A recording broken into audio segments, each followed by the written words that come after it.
テレワークです。今回は、人はなぜ、心を病むのか空想してみたの、パート3になります。前回まで、精神疾患っていうのは、多くの精神疾患は、人間の、持つその本能的な危機回避行動がですね、発現してしまって、それが、何らか病気っていうものをもたらしているのではないかっていう、私の仮説を、お話しさせていただきました。で、この仮説に従って、何が起きるかっていうと、セロトニンとかドーパミンとかですね、皆さんが聞いたことのあるその脳内物質が、増えたり通常より増加したり、通常より減少したりすることで、この右側に出ているような項目に、影響を与えます。気力がない、やる気がないという状態になったり、大変怖い、恐怖を感じたりとかですね、それから、幻聴幻覚、食欲がありすぎて過食したり、あるいは食欲なさすぎて、食欲不振、食べれなくなったり、睡眠に関しては、もう過眠と呼ばれる、もう寝すぎるような状態になったり、全然眠れなかったりっていうようなことが、これらの真ん中に出ているような物質の、分量、バランスの、変化によって生じることがあります。で、逆に言うと、出てくるものはこれだけなのに、心を病むとなんで苦しくなるんだろうっていうのがありまして、それが、今回の、テーマになります。心の中の苦しみですけれども、今までご説明してきたように、自分の意思の、こうしたいっていう気持ちとですね、本能が、何かしら反応してこうするっていうふうに動き出す時の、間にですね、矛盾というか、その対立するものが発生すると、何が起きるかというと、動かなきゃいけないのに動けませんよとか、痩せたいと思ってるのに食べてしまうとか、疲れてもクタクタなのになぜか布団に入ると眠れないとかですね、信じたいのにこう疑う気持ちが消えないとかっていう、そういうその自分の意に反する、気持ちが心の中にあるっていう状態になって、それがとても苦しい。でその、自分の意に反するものをですね、がムクムクと出てきた時にまず感じるのは、自分ではない感覚、なんか変だぞ、なんかおかしいぞっていう感覚は、おそらく多くの方に、あると思います。それで、それからその本能に抵抗する時の気分の悪さ、その本能はもう食べる、どんどん食べるっていう本能が出ているのに、いやなんとか食べないようにしようとかですね、本能はもう気力を失おうとしているのに、なんとか気力を出して乗り切ろうとかっていうふうに、その本能の進む方向に、抵抗するとですね、何とも言えず気分が悪いっていう状態になりまして、これはやっぱり体験した人にしかなかなかわからない感覚ではないかと思います。で、本能に負けてしまった時に、無力感、敗北感がある。なんとかやる気出さなきゃいけない状況なのにもうやる気がなくなっちゃった。でもなんか投げ出さざるを得ないって、敗北感ですよね。でこの、本能が悪さをする状況っていうのが、いつまでどんな風に続くんだろうっていうのが、自分の中で予測がつかない、なので不安になるっていうような苦しみが、あると思います。それを図式化すると、このようになりまして、左側が本能が、何か引き起こす、いろんなその項目、というか、たくさんはないんですけど、でこの項目に対して、意思の方はやっぱり自分の意思というのはなりたい自分とかあるべき自分とかっていうものがあって、これと何かしら衝突、その対立矛盾が生じることで、自責とか悲観とか自信喪失、あるいは疲れ、絶望、起死燃料といったような、そういう状況が、出てきます。これをですね、分かりやすくするために、産後うつを、例にとりますと、産後うつにかかりますと、もう投げ出したい、もう気力やる気が、なくなってしまうという状況がまず起きます。で人によって過食もあると思うんですけど、大抵多くの場合その食欲がない、食べれないっていう状態になります。それから睡眠ですけど、もうヘトヘトに疲れているはずなのに寝れないとかっていう話をよく聞きますね。でこの3つぐらいが現象として起きるんですけど、そのご本人はやっぱりその幸福な家庭をですね、やっぱ家族を作って築きたいと思っていたり、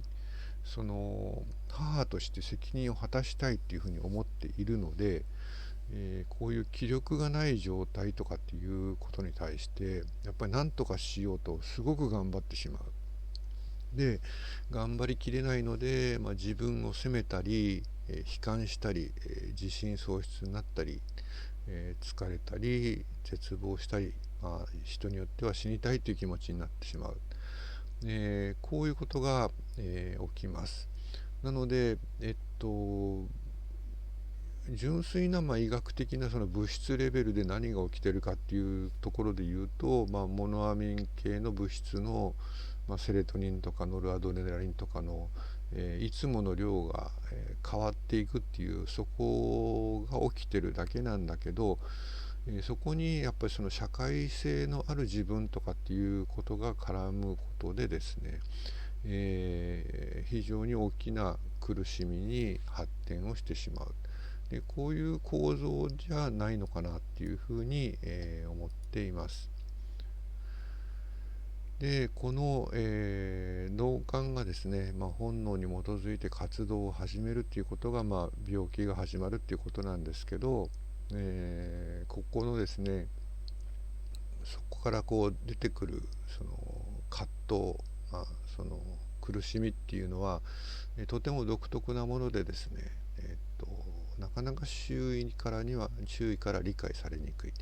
体験した人にしかなかなかわからないものではないかというふうに思います。じゃあどうすればいいのっていう、素朴な疑問出てくると思うんですけど、これは治療を受ける、カウンセリングを受けるっていうところがまず第一選択なんですが、ここからですね、私の経験に基づいて、私の思うところをお話ししたいと思います。まずその脳幹が何をしたいのか考えてみるっていうところですね。でそもそもその脳幹が、発動して、その本能的な動きを発動しているっていうことは、危機回避っていうところがキーになっているので、多くの場合ですね、自分を守ろうとしているっていうことなんですね。自分を潰そうとしている動きに見えるけれども、もともとは自分を守ろうとしている。なんで守ろうとするっていうふうになっちゃうかというと、そもそもで言うとその頑張りすぎてたりとか、キャパを超えてたりとかっていうところから、自分を守ろうとするっていうことに、動いているってことをまず理解すべきですね。なのでその気力がないとか、その眠れないとかっていうことを、なんで眠れないのっていうふうに頭から否定せずにですね、眠れない自分っていうのはこういうところから来てるんだっていうふうに、理解をするっていうのがまず第一ではないかと思います。で、その、本能が何をしたいのかっていうことを、理解していくっていうことは、同時にですね、その本能対自分っていうその対立の図式から、本能も含めて、自分ですよっていうふうに、その考えを変えていくきっかけになるのではないかと思いますね。で、本能がこうなってるから自分はこうしなきゃいけないっていうふうに柔軟に考えていくっていうところが、キーになるのかなというふうに思いますね。で、一つ一つ項目的にご説明すると、やっぱ否定せずに折り合いをつける、自分の、起きていることに対して、折り合いをつけなきゃいけない。どういうふうに折り合いをつけるかというと、その自分のその無気力に勝たなきゃとかっていうその打ち勝とう、その克服しようっていう気持ちはやめるべきかなと。というかもうどうせ勝てないので、無駄な抵抗はもうちょっとやめるっていうことを考えてみる。で、そのできない自分っていうものを、人はやっぱ少なからず攻撃をしているので、その攻撃もやめる。その自分自身は、には攻撃をしないっていうふうにやっぱり、態度を変えていく必要がありますよね。で、ゆったりと構える。そのすぐにやっぱりすぐ治したいとかすぐ元気になりたいとか、そういうことをやっぱり人は望むんですけど、この本能が動き始めてケミカルバランスが崩れたっていう状態っていうのは、そうそうこうケロッと治ったりはしないので、その治療を継続しつつ、ゆったりと構えて対応する。で、それから、周囲に期待しすぎない。この苦しみを分かる人って、人口でいうと、2割3割いるかなという、残り7割の人たちは、非難をしたり説教をしたり心ない言葉を投げかけてくるので、この周囲にはもう期待しないで、そういう人もたくさんいるよねっていうぐらいにもう受け流しちゃうということが必要じゃないかと思います。それから、日本人というくくりで言うととてもうまくできないことが一つありまして、何かというと自分のことを話す人に残り2割3割の人たちに対してですけど、自分のことを話すっていうことを、病を得た機会に、トレーニングするといいと思います。これ心理の世界では自己開示と言いますね。で、なんで人に話すといいのかっていうと、この本能がその反応するプロセスっていう中にですね、その誰にも言わずに心にしまい込んでしまったっていうことがやっぱり一つあるので、その心のダメージがその脳幹の方になるべくいかないようにする方策の一つとして、自分のことを人に話して、こういうことが起きてんだなっていうのをその自分の耳で自分の言葉を聞くみたいな、そのことが、この脳幹の本能の、活動を和らげていく効果があるように思います。これは私の個人的意見です。それから、病む人弱き人に優しい視線を向ける。これは何かというとですね、私の経験的なことなんですけど、病気になった自分を許せていないっていう人がとても多いです。なんてダメなやつなんだとか、もうポンコツな自分とか、そういうふうに自分に対して、きつい厳しい言葉を投げかけている人がもう少なからずいます。で、これどうやって治すのっていう話で言うと、自分の身の回りにいるその病む人弱き人に、優しい視線を向けてみてください。大変だよねとか大丈夫とかっていうふうに、その病む人に対して、優しい気持ちになれるようになると、自分に対しても、優しい気持ちに、なれるようになります。それから、最後になりますが、助けを求めるということ。先ほど、例に出しました産後うつとかはですね、早期対応が必要な場合の、極端というかすごいとんがった例ですね。もう赤ちゃんはわーわー泣いている、自分は動けないっていう、緊急事態なので、もうちょっと様子見ようとかっていうことではなく、すぐに助けを求めるっていうことが必要です。心の世界にはこういうケースが、ありますので、早期対応が必要な時にはもうすぐ動くということが必要になってきます。それから、相談先ですけど、精神科心療内科の、お医者さんっていうのが、第一選択になると思うんですが、心理師とかですね、ソーシャルワーカーとか、心の、病気を対応する職業の人たちも今いっぱいいますので、何かしらつてを伝って、そういう方々にも接触を機会を持ってみるということが必要ではないでしょうか。それで、その一人の意見に、聞いて、ひどい目にあったよっていうのはよくある話なので、